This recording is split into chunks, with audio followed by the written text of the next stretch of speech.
De semaine en semaine, l'ensemble de lancement Ariane 6 prend forme, aux côtés du château d'eau et du portique. Avec ses 66 mètres de haut, le mât ombilical défie ses voisins. Il a fallu 2 voyages en bateau de l'Hexagone pour l'acheminer sur site. Il permettra d'atteindre l'étage supérieur du lanceur afin de le préparer au décollage. Les bras cryo d'abord qui vont permettre d'alimenter l'étage supérieur. Il permet également d'amener la ventilation partie haute, donc de conditionner le compartiment où on trouve les satellites. Et puis il s'interface également, il interface tous les équipements électriques du lanceur et ça permet le dialogue avec le lanceur. Tout se passe dans le sous-sol, à 6 mètres sous le niveau de la mer, dans des couloirs longs d'environ 300 mètres, où sont installés des kilomètres de tuyauterie et de câbles. Tout y est gigantesque.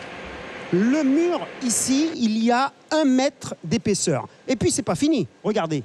Regardez également cet énorme tuyau, 2,50 m de diamètre. C'est par ici que passe tout l'eau qui descend du château d'eau pour inonder la zone de lancement juste après le décollage d'Ariane 6. C'est l'équivalent, en 4 secondes, des 2/3 de la piscine, par exemple, de Baduel, une piscine olympique.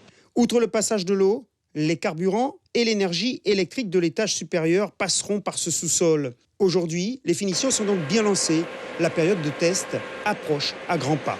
Le dernier trimestre 2019 a vocation à mettre en œuvre chacun des procédés unitairement et ensuite tous ensemble sans le lanceur. Ensuite, on fera des essais avec le lanceur en 2020 pour arriver à un lancement dans le dernier trimestre 2020.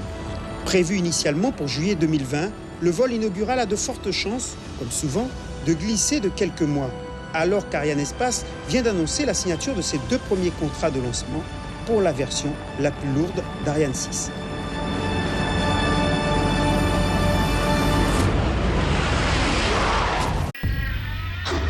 Suivez l'info sur Guyana Première, télé, radio et Internet.